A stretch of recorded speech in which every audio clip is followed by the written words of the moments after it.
এই বইটি বিবেকানন্দের বাণী ও রচনা, দশম খণ্ড। এই বইটি পড়তে গিয়ে 185 পৃষ্ঠাতে দেখতে পাচ্ছি যে সম্রাট অশোকের বিষয়ে তিনি কিছু কথা বলেছেন, এবং সম্রাট অশোকের সম্পর্কে আমরা ইতিহাস বই থেকে পড়ে থাকি যে তিনি পশু হত্যা রোধ করেছিলেন। এই সমস্ত বিষয়গুলি মূলত বিবেকানন্দ এখানে বলেছেন।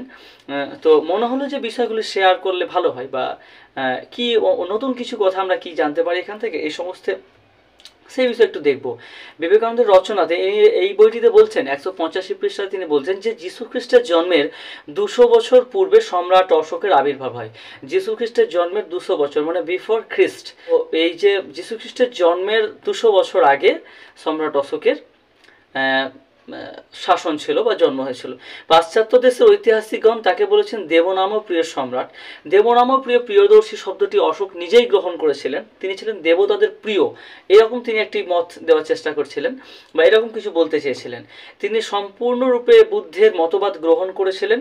তৎকালে সমগ্র পৃথিবীতে তিনি ছিলেন সর্বশ্রেষ্ঠ সম্রাট। গোটা পৃথিবীর মধ্যে বলছেন যে তিনি ছিলেন সর্বশ্রেষ্ঠ সম্রাট। তিনি বৌদ্ধ ধর্ম গ্রহণ করেছিলেন।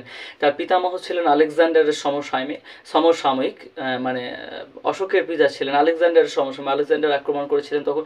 সেই সময় থেকে ভারতবর্ষের সঙ্গে গ্রিসের একটি যোগাযোগ স্থাপন হয়। দেখুন, গ্রিসের সঙ্গে ভারতের যোগাযোগ স্থাপিত হয় তখন থেকে, সেটা স্বাভাবিক বিষয়, কেননা আলেকজান্ডার আক্রমণ করেছিল 326 খ্রিস্টপূর্বাব্দতে। তখন থেকে কিন্তু ভারতের সঙ্গে গ্রিসের যে বৈদেশিক বিষয়গুলো বা ইউরোপের সঙ্গে যোগাযোগ ভারতের বেড়ে যায়। আচ্ছা, অতঃপর তিনি মানে অশোকের যে যুদ্ধের কথা তিনি বলেছেন যে অশোক যে যুদ্ধটি করেছিলেন, যে উড়িষ্যার যে কলিঙ্গে যে যুদ্ধ হয়েছিল, সেই কলিঙ্গের যুদ্ধের ভয়াবহ রক্তগঙ্গা অশোকের কে মানসিকভাবে অশোককে বিপর্যস্ত করে তুলেছিল। এবং সেই যে অশোক পরিবর্তন হতে শুরু করলো, তিনি বললেন যে আর যুদ্ধনীতি প্রয়োজন নেই, এবার আমি ধর্মনীতি গ্রহণ করবো। অর্থাৎ বৌদ্ধ ধর্মের যে অহিংসার বাণী, যে অহিংসার বাণীতে শুধু মানুষের উপর যে হিংসা তা নয়, এমনকি পশু পাখিদের উপরও হিংসা যাতে না হয় তার উপর জোর দিচ্ছিলেন তিনি।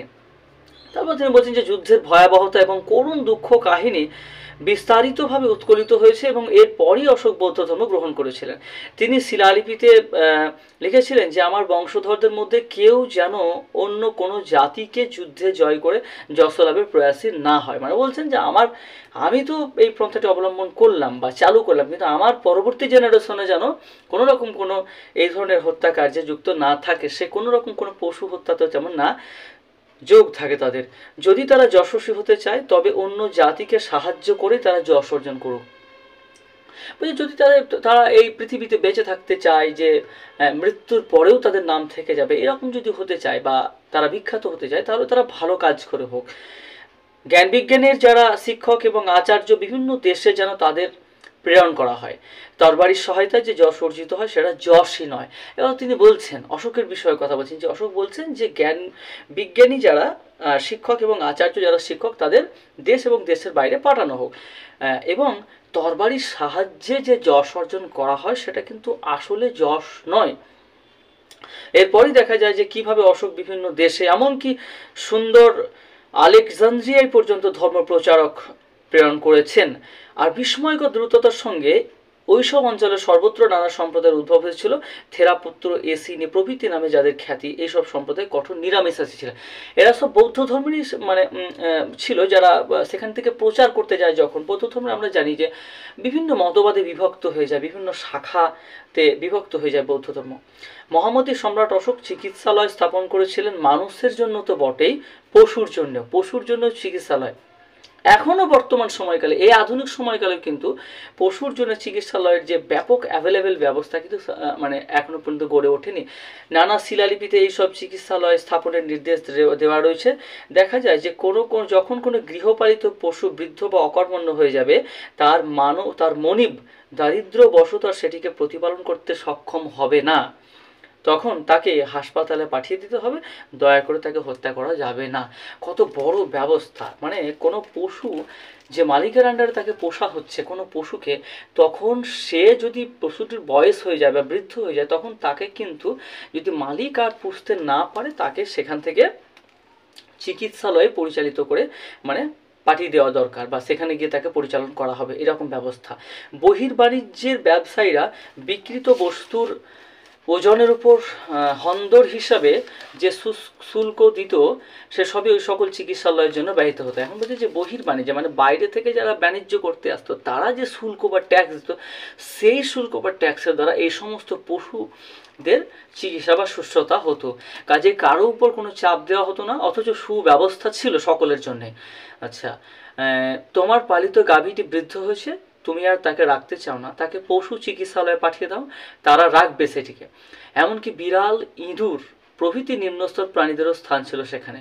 আচ্ছা বেশ, এই সমস্ত কথাগুলি তিনি বলেছেন যে সেই যে প্রাণীগুলি তাদের যারা তার মালিক এখন পুষতে পারছে না বা রাখতে পারছে না বা তারা বৃদ্ধ হয়ে গেছে, তাদের জন্য ব্যবস্থা এবং তাদের যে দেখাশোনার যে খরচা সেটা বৈদেশিক যারা বাণিজ্য করতো তাদের কাছ থেকে যে ট্যাক্স নেওয়া হতো তার দ্বারা কিন্তু চলতো।